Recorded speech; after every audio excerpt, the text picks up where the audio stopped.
Tai mano vardas Dalia Dijokienė, aš šiaip esu irgi pagrindas mano architektė, šiuo metu esu urbanistikos katedros vedėja architektūros fakultete Vilniaus Gedimino technikos universitete ir trumpai pristatysiu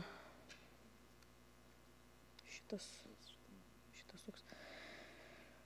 Tiesą sakant, nežinau, kaip pavadinti tą pranešimą. Tai pavadinau taip, kad šovė pirmą mintis į galvą, o mintis tai kilo dėl to, kad Lietuvos miestuose didžiuosiuose turimos mūsų aikštės, visos, kuriuose kažkada stovėjo Leninas, iki šiol jos ir yra be veido, be minties, be idėjos, kiek konkursų bevyktų, vis tiek nieks juose neįvyksta, nieks neįgyvendinama. Ir aš matyt, klausant tų pranešimų, kurie buvo prieš tai, iš tiesų, tikriausiai pirmą reikėtų nuveikti tą darbą, kaip minėjot, arba urbanistinė akupunktūra turėtų būti, arba ta socialinė veikla, kad tas erdves ir aikštės mes prisijaukintume ir gal tik tada tie sprendiniai galėtų ateiti. O čia aš labai trumpai pristatysiu tokį šviežiausią dalyką, kuris įvyko metų bėgyje ir jo rezultatai buvo šį pavasarį. Čia matot šitą ištraukėlę, kad liaudyje juodąja skyle vadinama Klaipėdos atgimimo aikštė ilgus metus nesulaukė jokio savo atgimimo ir jokio sprendinio ir nieks joje taip ir neįvyksta. Ir aš pasižiūrėjau 10 metų eigoje, ne 10-5 metų bėgyje Klaipėdos Vakarų Ekspreso laikraštyje bent virš 30 straipsnių, kurie kalba apie atgimimo aikštę ir tie straipsniai pradžioje tai būdavo tokie neutralūs apie granitų plokščių keitimus, apie jūros šventes, apie tai, kad dėmesio jinai nesulaukė. Vėliau diskusijos įsvyruodavo, įsiaudrindavo ir kalba atsirado apie tai, kad ar aikštėje statyti paminklą kokį nors, ar paminklo nestatyti, o gal užtenka fontano, o gal iš vis ramybėj palikti aikštę. Paskui 2005 metais berods buvo parengtas detalusis planas, kuriame buvo suformuoti sklypai ir aikštė buvo siūloma užstatyti. Be jokių tyrimų, be jokio pagrindimo, tiesiog užstatyti. Ta aikštė mums matyti nereikalinga. Tada kilo minčių, kad gal jinai yra per didelė, gal reikia paklausti architektų, paklausti visuomenės, o gal naują rotušę joje statyti, o gal sodą joje įrengti. Tiesiog diskusijų buvo daugybė, kol galų gale 2014 metais pavasarį, gegužės mėnesį, savivaldybė paskelbė konkursą, kuris buvo atgimimo aikštės galimybių studijos parengimas. Ir joje sudalyvavo įmonės, viena laimėjo ir tas galimybių studijų metus buvo vykdoma tas projektas. Jisai paruoštas, kelis kartus pristatytas, derintas su visuomenė ir kai paskutinė jo versija buvo pristatyta architektų sąjunga, ar tai savivaldybė, tai architektų sąjungos atstovai Klaipėdos skyriaus sunerimo, nes jeigu bus įgyvendinta ta galimybių studija, tai matyt, ta aikštė bus užstatyta, išdalinta komerciniais sklypais ir tiesiog neliks tokios vietos. Ir tada buvo kreipėsi į, šiuo atveju kreipėsi į specialistus, į ekspertus su prašymu, kad parengti recenziją, įvertinti tą galimybių aikštę, ar iš tiesų tas galimybių studija, kuri buvo parengta, ar jinai atitinka to žanro kriterijus, ar jinai išsprendžia tuos klausimus, kuriuos turėtų išspręsti ir ar galima ją remtis. Ir vasario pabaigoje mūsų universitetą kreipėsi į Šiaulius, tiesiog specialistai dirbantis urbanistikos srityje, arba mokslo srityje, arba su urbanistika susiję tiesiogiai, tiesiog buvo paprašyti paanalizuoti, išnagrinėti tą galimybių studiją ir duoti savo kažkokią nuomonę.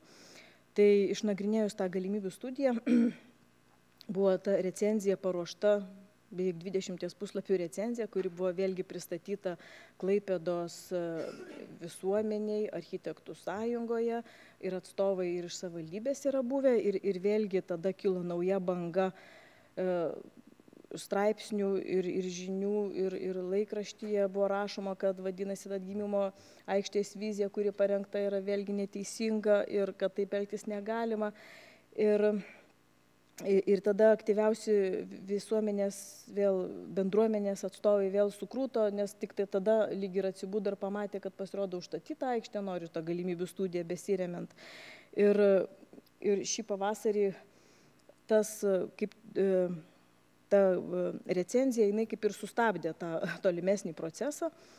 Ir į pabaigoje, va dabar jau į pabaigą eina ta paties galimybių studijos rengimas, bet tie sprendiniai, kurie buvo pasiūlyti, buvo iškeltas didelis klaustukas, ar tikrai galima jais remtis, ar galima tą galimybių studiją remiantis toliau kažkokią veiklą vystyti ir žiūrėti, ką su tą aikštę darytume.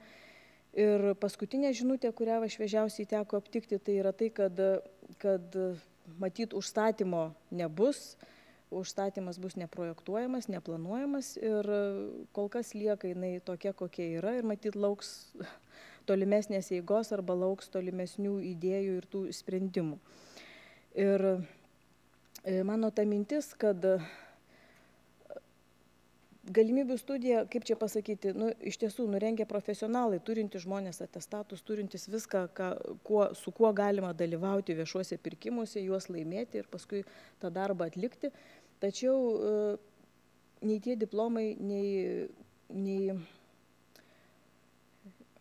aš jau baigėjau, šiuo atveju nei diplomai, nei teisingos procedūros, jos lyg ir neapsaugojo tos vietovės, kuri galėjo būti nelengva ranka, ta prasme, bet teisingom procedūromis remiantis jinai galėjo būti užstatyta ir kažkaip kitaip su juo pasielgta.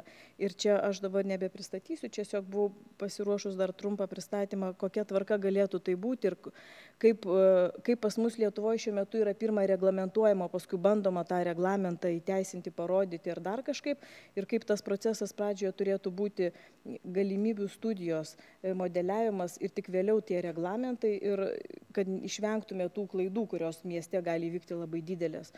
Ir paskutinės mano mintis, kad ta miesto urbanistinė struktūra, jinai kinta, jinai kis, nes jos yra toks gyvavimo variklis. Tačiau mes ir turime tik tuos du kelius, arba tai vyks chaotiškai, arba profesionaliai modeliuojant. Bet šiuo atveju netgi teisingos procedūros dar negarantuoja kokybiško ar profesionalaus rezultato. Ir matyti tik tai iš tiesų su ta bendruomenė aktyve galime užkirsti kartais kelią ir profesionalų veiklai.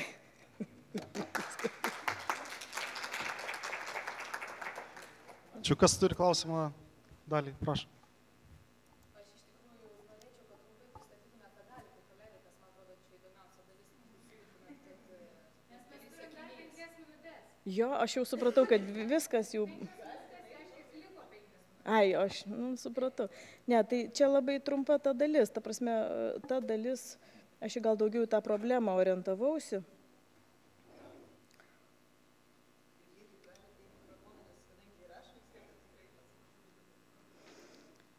Aš tiesiog, tas darbų eiliškumas, jisai, kaip pasakyti, kadangi ta vietovė tai yra Klaipėdos atgimimo aikštė, patenka į Naujamiestį, kuris yra paveldinė teritorija, tai pradžioje turėtų būti nustatytos vertybės, kas yra vertinga toje teritorijoje.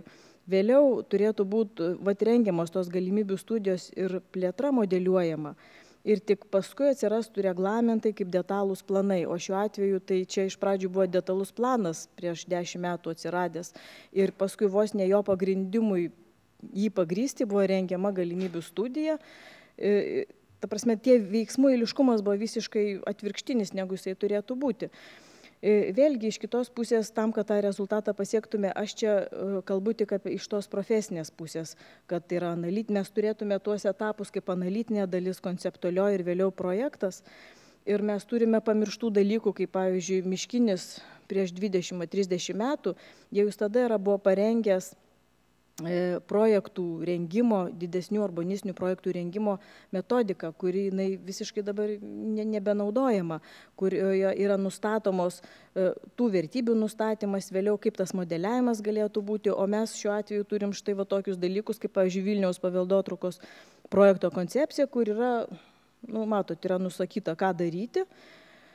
Prieš tai net nepabandžius ir nepasižiūrėjus, kaip tai galėtų būti. Ir čia tie keli pavyzdžiai buvo, kaip tas pats dokumentas, kuris yra kairiai, dešiniai, nežinau, toj pusėje yra dokumento ištrauka, o šalia yra variantas, kaip galima buvo prieš tai modeliuoti tą erdvinę situaciją ir tik vėliau ją aprašyti detaliuoju arba reglamentu, arba detaliu dokumentu. Tai čia aš turiu tiesiog keletą studentų darbų, kadangi mes su jais tas įvairias vietovės, beveik visų Lietuvos miestų stengiamės problematiškas atradę vietovės, bandom jų tą erdvinę struktūrą modeliuoti. Ir aišku, mes susipažįstame su esama dokumentacija ir reikalavimais tiek reglamentų, tiek detalių planų, bet mūsų teiginys, kad yra neteisingų kelių, mes einame, neteisingas eiliškumas. Pradžioje mes turėtume išsiaiškinę, kas vertinga, išsiaiškinę su bendruomenė ir vietos gyventojai, su socialiniu tuo turiniu, pabandyti modeliuoti ir tik tada bandyti aprašyti. O mes beveik viską turim aprašyti, o paskui įgyvendinti to beveik negalim, arba tai tiesiog netinkamas kelias.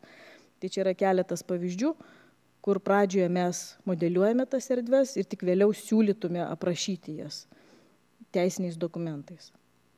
Tai čia tą dalį aš buvau praleidus.